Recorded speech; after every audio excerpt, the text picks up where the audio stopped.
¿Qué tal, hermanos? Buenas tardes, ¿cómo están? Espero que se vayan conectando para nuestro estudio del día de hoy.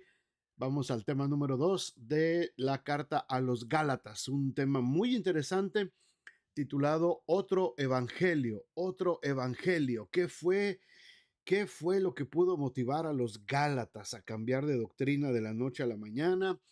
Pablo en ese momento no lo comprendía y no le cayó de extraño tampoco a Pablo porque esta es una propensión muy natural del ser humano en creer que todo lo podemos hacer por nosotros mismos, que Dios necesita de nosotros y que nosotros tenemos la capacidad de luchar por nuestras propias, con nuestras propias armas para nuestra salvación. Así es que vamos a hablar de este tema el día de hoy. Bienvenidos a todos los que están. Gracias por compartir esto en sus redes y esperamos que sea de bendición para mucha más gente. Vamos a orar, hermanos, y empezamos nuestro estudio de hoy. Padre, muchas gracias por este día que nos das. Gracias, Señor, por tu palabra. Gracias por tu amor, por tu misericordia, por tu gracia que es suficiente, que es necesaria solamente, Señor, para nuestra salvación. Gracias porque no nos pediste mayores sacrificios ni nos pediste algo más, Señor, más que aceptar tu regalo de amor por gracia. Y eso con mucha razón, Señor, nos obliga a vivir una vida de santidad, una vida apartada del pecado, una vida para servirte y una vida, Señor, para extender tu reino aquí en la tierra. Muchas gracias por este día y gracias por este estudio del día de hoy. En nombre de Jesús. Amén y amén. Pues el tema de Gálatas, hermanos, es el que hemos empezado la semana pasada y este es el punto principal, lo que decía al principio. ¿Qué es lo que pudo motivar a los hermanos de Galacia a cambiar de evangelio? ¿Por qué estaban buscando otras maneras de hacer, de llevar a cabo su vida cristiana? Hermanos, esto es algo muy natural, como decía yo antes, y esto es algo que lo estamos viendo hoy en día. La gente no puede entender, no le puede caber en su mente que Cristo es suficiente, que Cristo no vino para que nosotros tuviéramos que hacer una serie de ritos como en la ley, guardar días, guardar fiestas, hacer esto, hacer el otro para poder ser salvos. No puede la gente entender que se trata de la gracia, del amor de Dios. No puede entender la gente que nosotros no tenemos la capacidad de poder producir salvación de ninguna manera.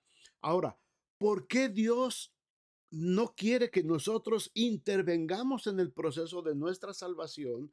Por la simple y sencilla razón que la salvación, hermanos, se tiene que dar en un ambiente perfecto de santidad.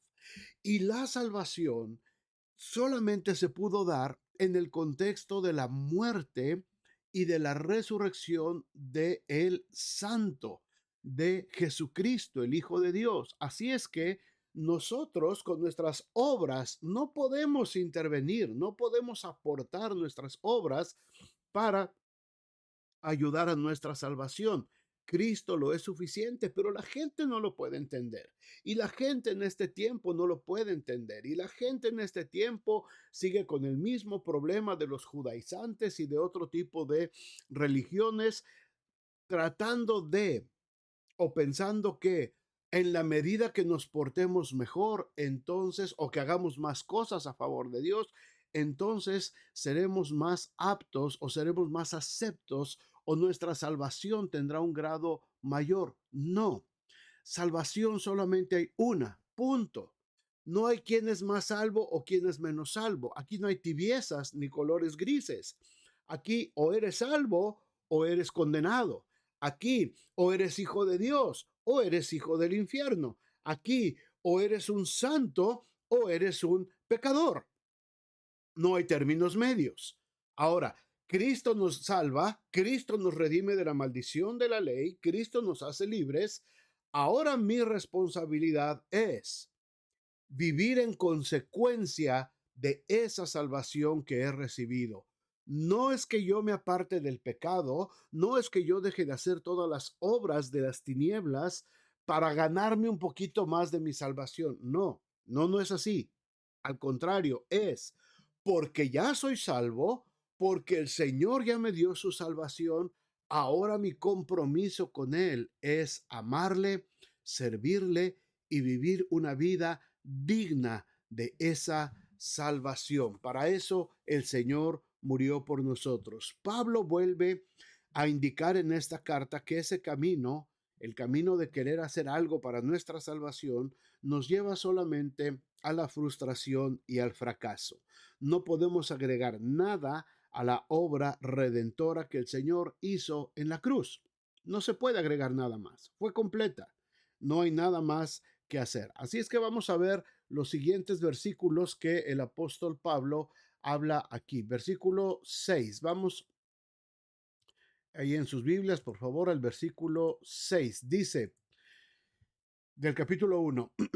Estoy maravillado, dice Pablo, de que tan pronto os hayáis alejado del que os llamó por la gracia de Cristo para seguir un evangelio diferente.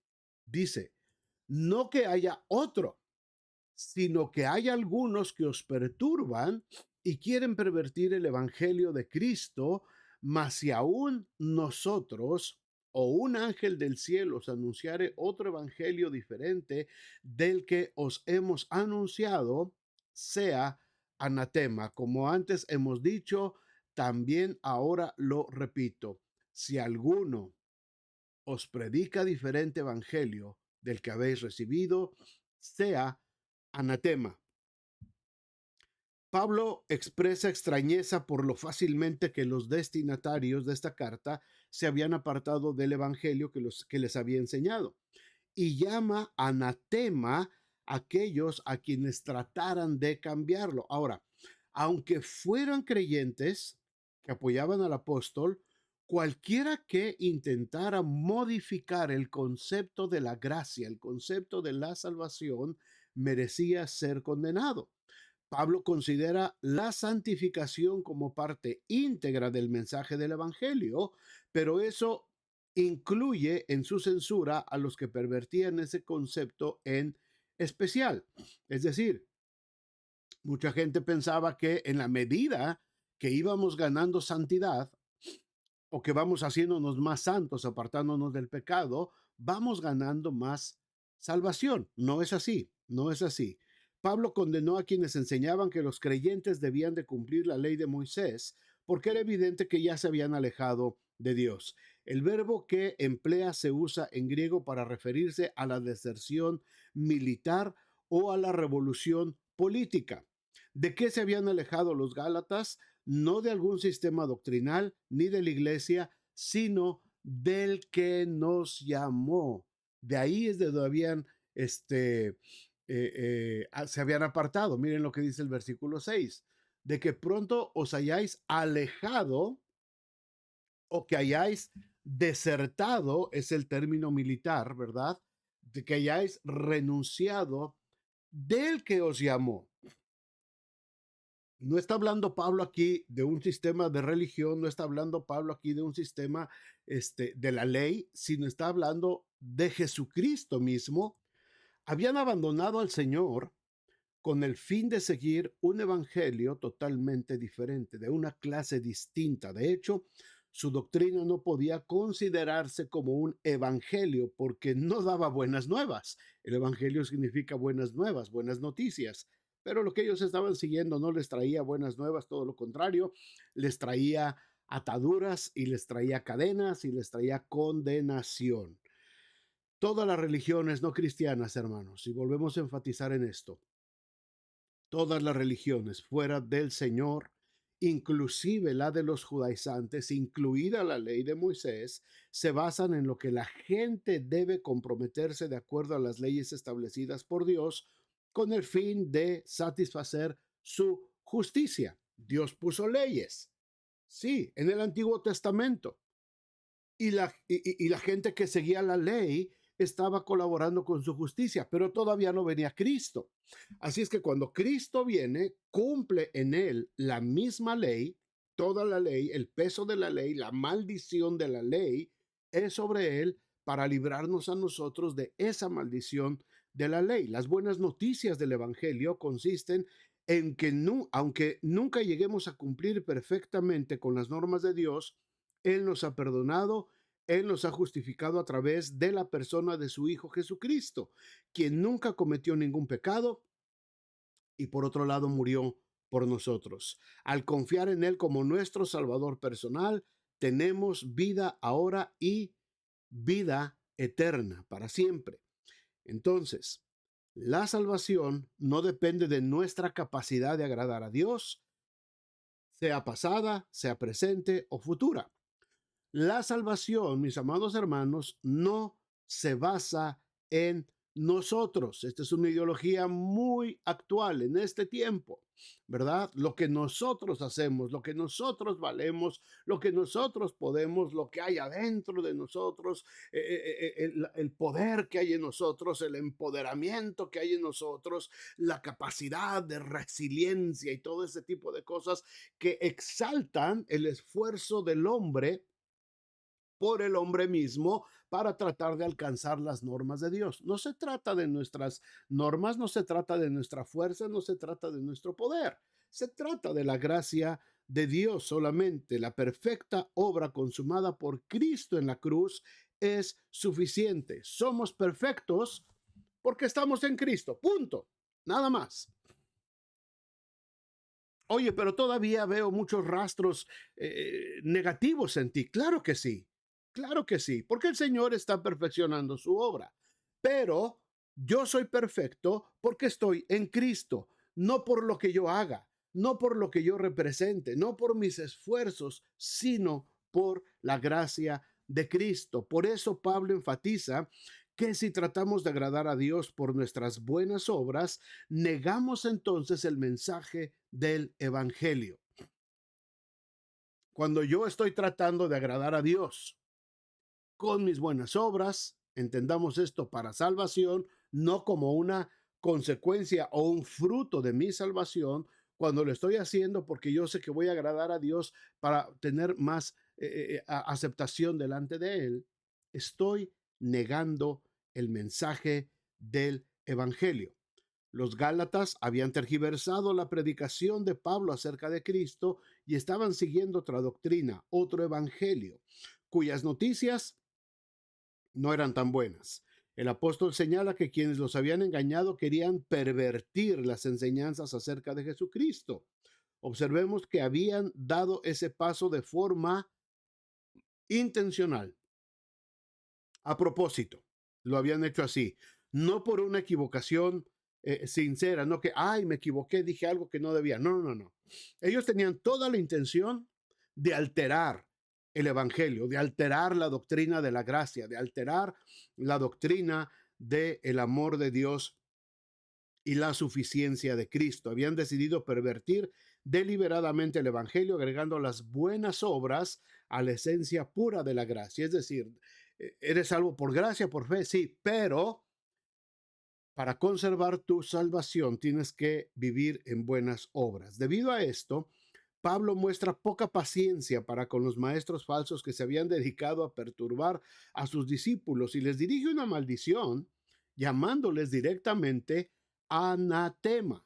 Anatema, el que ha dicho, el que ha anunciado algo diferente, dice Pablo, sea anatema. ¿Qué significa anatema? Bueno, en el periodo clásico griego, esta palabra se refería a una ofrenda dada para expresar devoción a algún dios, con minúscula. En la Biblia, en la traducción en la Septuaginta del Antiguo Testamento al griego, se utilizó para describir algo dedicado a Dios y que posteriormente debía ser destruido, por lo que se prohibía utilizarlo. En el Nuevo Testamento solamente se usa aquí donde se refiere a alguien que está bajo la maldición de Dios y por lo tanto destinado para destrucción, el anatema. La otra referencia bíblica que tenemos en el Antiguo Testamento, si ustedes se acuerdan, es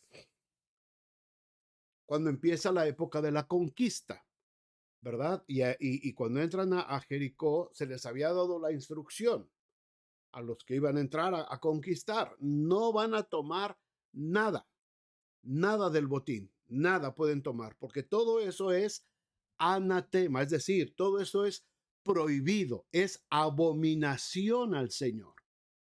Pero hubo un hombre que codició ese anatema, quiso para sí un manto babilónico y unas piezas de plata y unos lingotes y tomó ese anatema, es decir, esa ofrenda prohibida y la escondió para su propio provecho.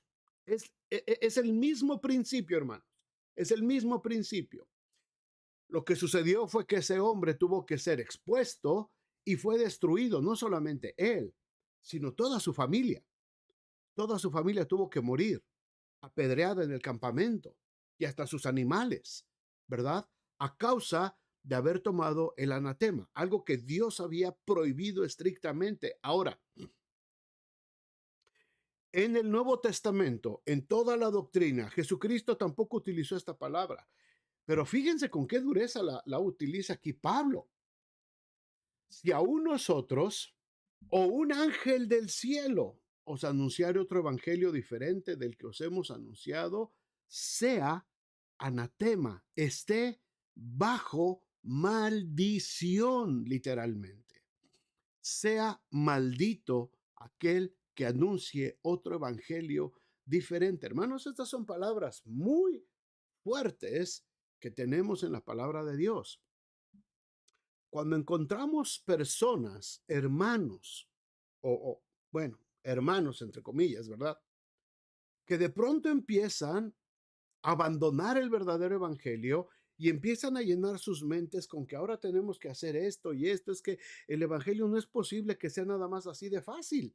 Así es que hay que agregarle algo. Nosotros tenemos que hacer algo para ayudar a ganar nuestra salvación. Y empiezan a poner ritos y empiezan a poner condiciones, y muchos hablan inclusive de alimentos, muchos hablan inclusive de tener muchos hijos, muchos hablan de regresar a los orígenes judíos, al origen del hebreo, al origen de las fiestas de los judíos, a observar todo esto, a tenerle devoción a Israel, a adorar a Israel, a traer las banderitas y todo este tipo de cosas que claramente no tiene nada que ver con la salvación.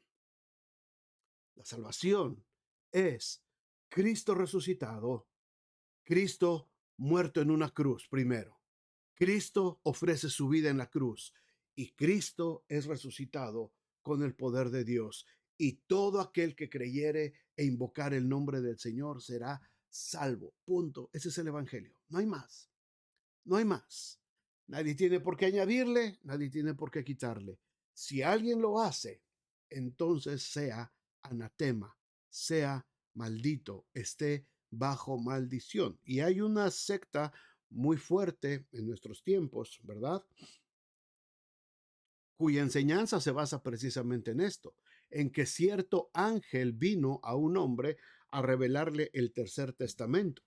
Un ángel. Y aquí Pablo está anunciando claramente, ni nosotros, ni ningún ángel del cielo, nadie puede anunciar algo diferente a lo que ya se ha hablado. En general, en general, Pablo dice que no importa la autoridad o puesto de quien predique el mensaje de añadir nuestras buenas obras a lo que Cristo hizo para satisfacer a Dios. Indefectiblemente, tales personas están bajo la maldición divina. A continuación, vuelve a repetir lo mismo en el versículo 9 de una forma más específica. Dice, como antes hemos dicho, se los vuelvo a repetir.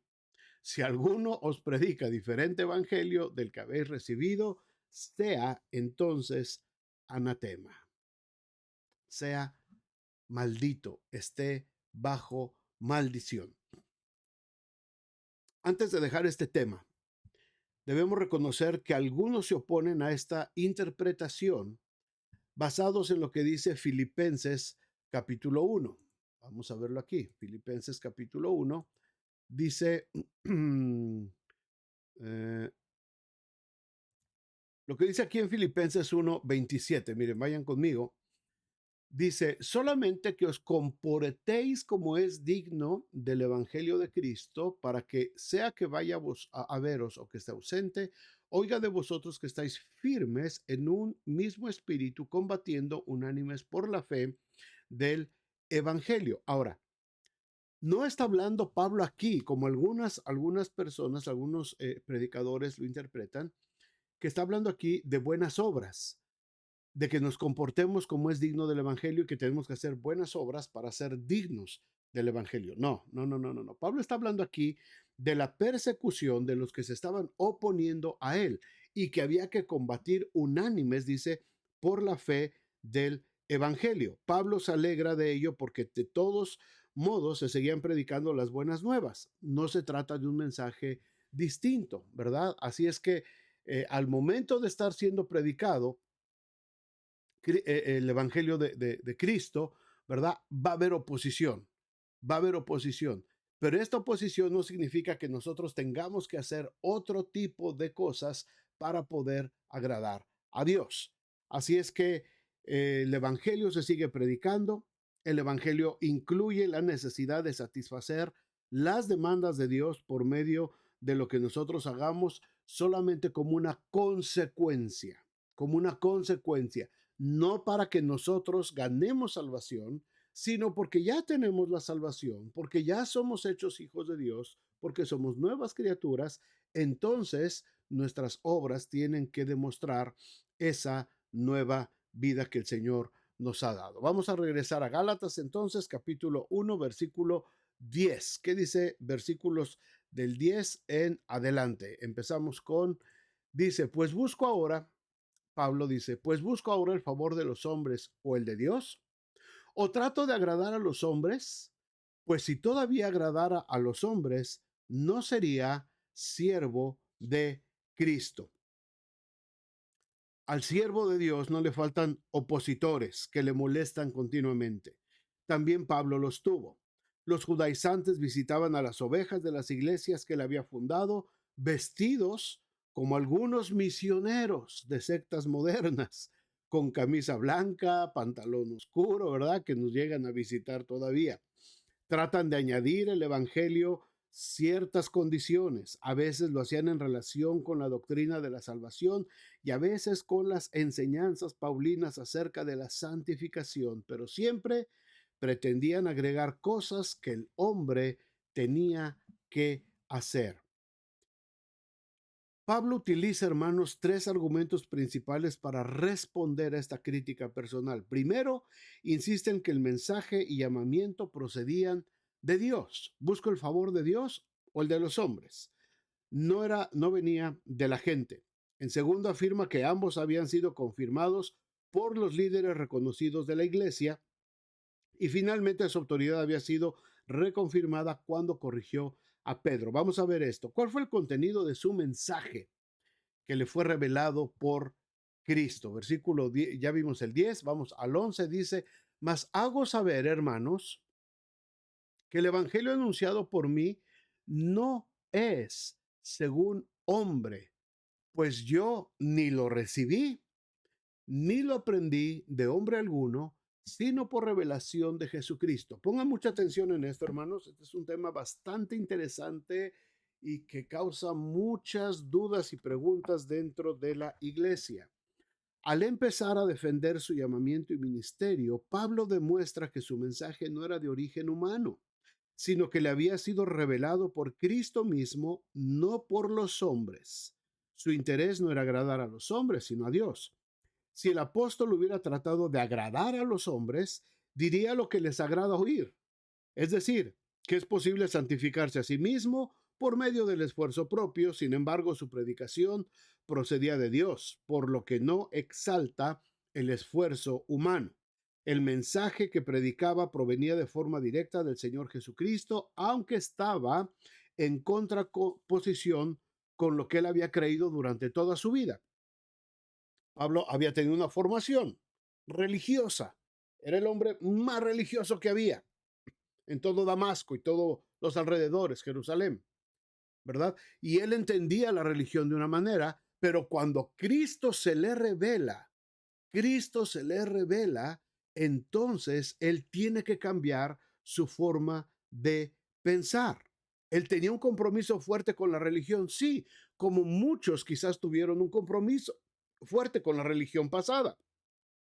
Muchos vivieron, fueron parte de esa religión, participaron de las obras, de las religiones, cualquiera que sea, ¿verdad? Participaron de las mandas y los sacrificios y las fiestas y los homenajes y las borracheras y las orgías que todo eso implicaba. Pablo defiende que él tuvo ese compromiso también en el versículo 13 y 14. Dice, porque ya habéis oído acerca de mi conducta en otro tiempo en el judaísmo, que perseguía a la iglesia de Dios y la asolaba.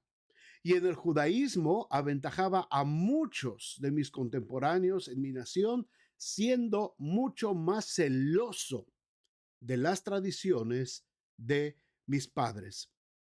El celo que mostró cuando andaba en el judaísmo era evidencia de su sinceridad, de querer buscar a Dios. Pablo aventajó a sus contemporáneos por causa del interés que tenía por aprender más de las cosas de Dios. Su mensaje evangélico contradecía todo lo que había creído antes. ¿Cómo explicar entonces este cambio? Simplemente era el resultado de una intervención sobrenatural. Pablo no lo hizo, Pablo no lo buscó, fue una revelación directamente de Dios. Anteriormente había dependido de la sabiduría humana, ahora ya no. Además conocía a la perfección las enseñanzas judías. Nadie podía acusarlo de no entenderlas porque las conocía mejor que nadie. Había sido más fanático que cualquier otro. Las tradiciones le habían enseñado que la santificación se logra mediante la ley, pero fue Dios mismo quien le señaló el error de ese sistema. Ahora se dedicaba a la proclamación de las buenas nuevas. Lo que nosotros no podemos hacer por nuestra cuenta, Cristo lo logró. Podemos decir amén. Cristo lo hizo. Su transformación solo se podía explicar como procedente de Dios. Solamente podía venir de Dios. Hermanos, esto es bien importante de entender. Los sistemas religiosos del mundo nos imponen condiciones, nos imponen barreras, obstáculos que tenemos que ir sorteando si es que queremos agradar a Dios. Esto es totalmente contrario al Evangelio. No había gente más religiosa que Pablo. No había quien entendiera mejor la ley que Pablo, Saulo. Así es que Dios le tuvo que hacer entender que ese no era el camino. Ahora, pero si la ley es de Dios, Dios le dio la ley a Moisés. Dios le estableció a Moisés que tenía que escribir esa ley y que el pueblo se tenía que sujetar a esa ley y que tenían que obedecer esa ley. ¿Cómo es posible decir ahora que esa ley no es lo que Dios quería o que era un error o que ya no hay que obedecerla, que ya no hay que cumplirla? Precisamente porque nosotros no podíamos cumplirla, Cristo vino a cumplir la ley en nosotros. Cristo cumplió la ley y ahora yo dependo de Cristo, que fue el único que pudo cumplir al pie de la letra esa ley que Dios había puesto. Así es que para poder ser salvos en el Antiguo Testamento, Dios pone una ley. ¿Quieres ser salvo? Tienes que empezar a caminar por esta ley y hacer todo lo que la ley dice para tratar de llegar a la santificación. Sin embargo, nadie lo pudo hacer por su propia justicia. Así es que Cristo viene y él cumple a cabalidad la ley. Y él dice, al morir en esta cruz, ahora el que venga a mí, el que crea en mí, automáticamente ha cumplido toda la ley. Toda la ley. ¿Cómo lo entendemos? Solamente es por gracia de Dios. Y ese es el Evangelio. Esa es la esencia del Evangelio. Esa es la razón del Evangelio. No por obras para que nadie se gloríe de lo que hace, sino por la fe en Cristo Jesús. ¿Cómo fue que se convirtió Pablo? ¿Cómo fue que llegó a convertirse entonces de un sistema religioso al sistema del Evangelio? Versículo 15 dice, pero cuando agradó a Dios, que me apartó desde el vientre de mi madre y me llamó por su gracia, revelar a su Hijo en mí, para que yo le predicase esto entre los gentiles, no consulté, ojo, no consulté enseguida con carne y sangre. No consulté. no consulté con ellos, sino que ni siquiera subí a Jerusalén a los que eran apóstoles antes que yo, sino que fui a Arabia y volví de nuevo a Damasco. Después de su conversión, hermanos, después de que Saulo de Tarso se convierte, fue instruido por Dios mismo, quien lo llevó a Arabia. Por eso el apóstol afirmaba con toda seguridad que él no había consultado con nadie para saber lo que debía predicar. Su doctrina no procedía de los hombres, la había obtenido de manera independiente porque había sido revelada a él por Dios directamente. Dios le reveló la doctrina. Versículos 18 en adelante, dice al 24. Después, pasados 3 años, subí a Jerusalén para ver a Pedro y permanecí con él 15 días, pero no vi a ninguno de los otros apóstoles, sino a Jacobo, el hermano del Señor. En esto que os escribo, he aquí delante de Dios, que no miento. Después fui a las regiones de Siria y de Sicilia, y no era conocido de vista a las iglesias de Judea que eran en Cristo. Solamente oían decir, aquel que en otro tiempo nos perseguía, ahora predica la fe que en otro tiempo asolaba, y glorificaban a Dios en mí. Aparentemente, hermanos, el mensaje fue confirmado 3 años después de ese tiempo, de esos 3 años en Arabia, fue que conoció a Pedro y a Jacobo en Jerusalén. Pablo no subió a la ciudad para conocerlos o para consultar en ellos ni para estudiar en su seminario teológico. Hubiera sido imposible que lo instruyeran en su programa de seminario en solo 15 días. Por eso afirmaba que su mensaje no había sido enseñado por hombres. Dios mismo era la fuente. Sin embargo, cuando el apóstol llegó a otras iglesias, le confirmaron que su mensaje no era igual al que habían recibido con anterioridad. Aunque no lo conocían, sí habían escuchado el informe de que el famoso Saulo, quien había perseguido a los hermanos en la fe, ahora predicaba la misma doctrina que antes odiaba. Por eso, las iglesias daban gloria a Dios por lo que él había hecho en Pablo. Parece que nadie dudaba que su fe era verdadera. Las iglesias reconocieron la validez de su mensaje. Ahora, ¿qué principios encontramos, hermanos, en este pasaje? Primero, nuestro deseo principal debe de ser agradar a Dios, no a los hombres. Agradamos a Dios, no a los hombres.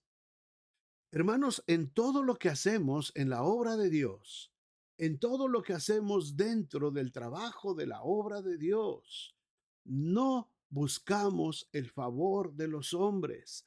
No queremos que hablen bien de nosotros. No estamos buscando que el pastor nos reconozca. No estamos buscando que la iglesia nos premie. No estamos buscando que la gente se admire de lo que hacemos o dejamos de hacer. Estamos buscando el favor de Dios, no para ganar nuestra salvación, no para abonar a nuestra salvación, sino como un acto de gratitud a Dios por lo que Él ha hecho en nosotros.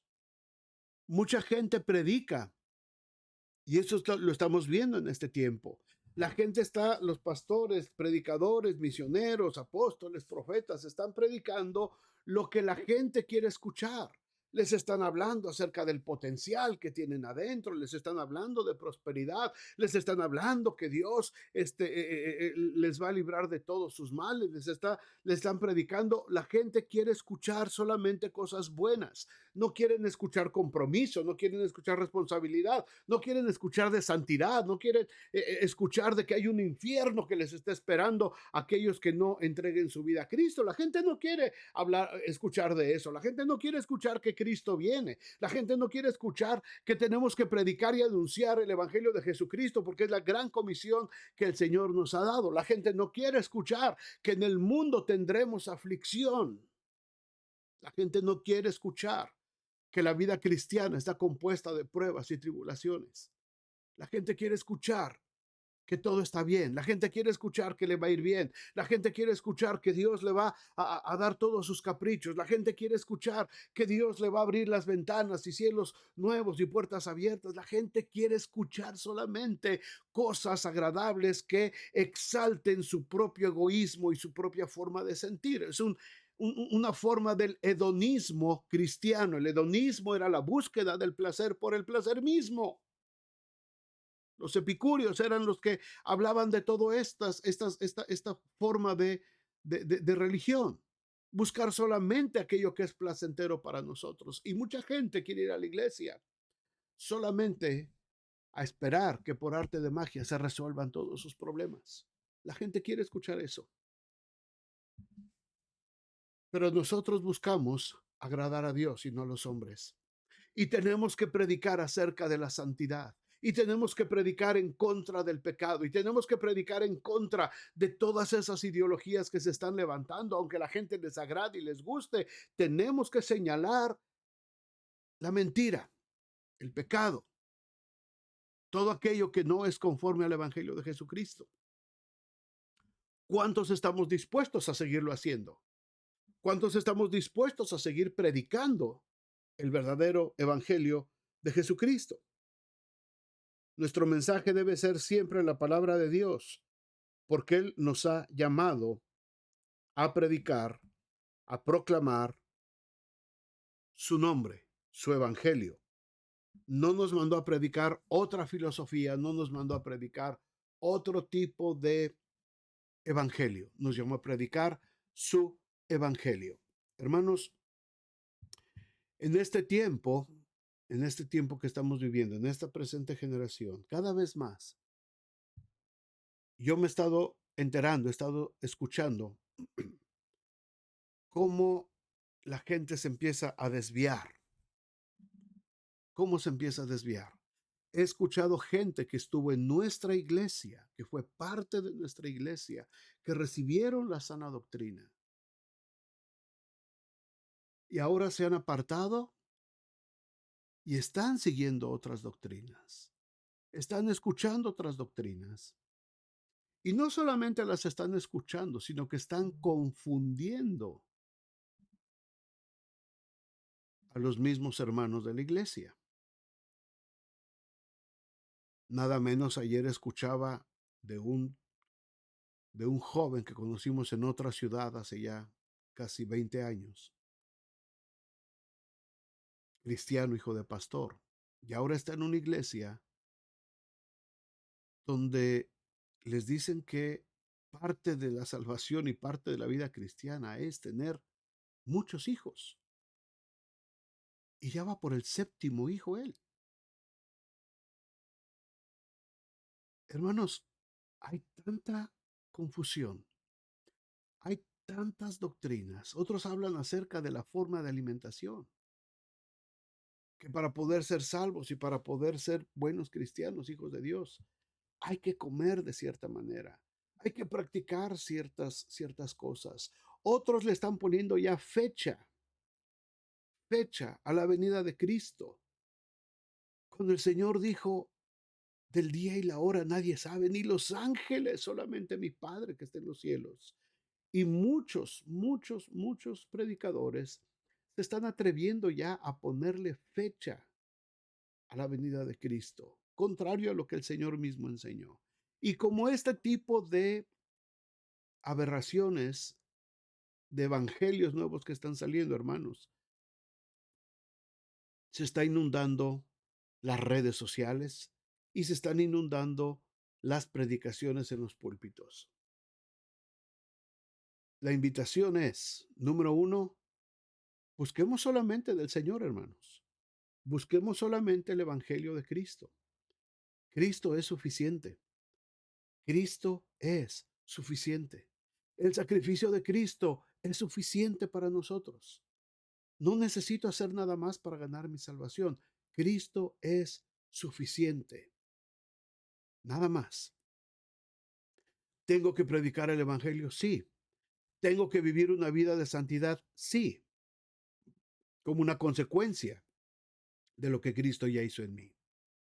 Si alguno tiene dudas, hermanos, si alguno tiene preguntas, si alguien lo están queriendo confundir con este tipo de cosas raras, de estas doctrinas, enseñanzas, por favor no duden en buscar ayuda. No duden en preguntar, no duden en buscarme, hermanos. No tenga nadie pena, ni tenga nadie vergüenza de decir, ay, es que no sé, se va a enojar. Yo no me enojo de nadie, no me enojo con nadie. Nadie hasta este día, en más de 40 años que tengo de predicar la palabra de Dios. Nadie que venga con una duda sincera, queriendo conocer más de la palabra de Dios, me va a hacer enojar. Jamás. Nadie. Y muchos pastores igual que yo. Y líderes de nuestra iglesia también. Nadie nos vamos a enojar. Ninguno nos vamos a enojar. Porque nos pregunten dudas acerca de lo que están escuchando. Algunos dirán, ay, es que diré el pastor que soy muy tonto de ir con mi pregunta. No, hermanos, no, hermanos. Tonto es el que no pregunta. Tonto es el que se queda con las dudas y no aclara todas esas cosas que están pasando en su vida. Así es que Dios ha hecho cosas hermosas en nosotros, hermanos. Dios ha hecho cosas buenas. Dios ha hecho cosas eh, para darnos la confianza, para darnos la salvación, para darnos la esperanza. Y Dios nos ha dado una doctrina tan hermosa. Dios nos ha dado una doctrina tan pura, tan bonita, hermanos, que tenemos nosotros que creerla en nuestro corazón, sencillamente, creerla, aceptarla y permitir que sea Dios, permitir que sea el Señor, el único que nos dé la revelación de su gracia. Vamos a orar. Padre, muchas gracias por este tiempo, gracias por tu palabra, gracias Señor, por la pureza del Evangelio. Señor, qué difícil es en este tiempo mantener la pureza del Evangelio. Tanto ataque de ideologías, de ideas, de costumbres, de ritos, de religiones, Señor, que la gente quiere imponer dentro del cristianismo. Señor, ayúdanos y danos la fuerza para entender que Cristo es suficiente para nosotros, que la gracia de Dios es suficiente para nosotros, que la muerte de Cristo en la cruz, la sangre rociada por nosotros y la resurrección de entre los muertos es más que suficiente para que nosotros tengamos vida y vida en abundancia. Padre, permite que cada uno de nosotros podamos apreciar, Señor, la belleza del Evangelio, la pureza del Evangelio, y que eso, Señor, nos anime a buscar la santidad, alejarnos del pecado, hacer las obras que corresponden a esa salvación, no como complemento, sino como una vida de gratitud a ti por lo que hiciste por nosotros y para que el mundo sepa y el mundo conozca que en Jesucristo hay libertad y que si el Señor nos hace libres, seremos verdaderamente libres de todas aquellas cosas que nos tenían atados al mundo y sus pecados. Muchas gracias, Señor, por esta tarde y gracias por cada familia y por cada persona que ha visto este estudio. En nombre de Jesús. Amén y amén. Muchas gracias, hermanos. Gracias a todos. Que el Señor esté con ustedes. El Señor les bendiga y espero que nos veamos el domingo en nuestra reunión a las 11 de la mañana y el próximo miércoles continuamos con nuestro estudio sobre Gálatas. Que Dios les bendiga.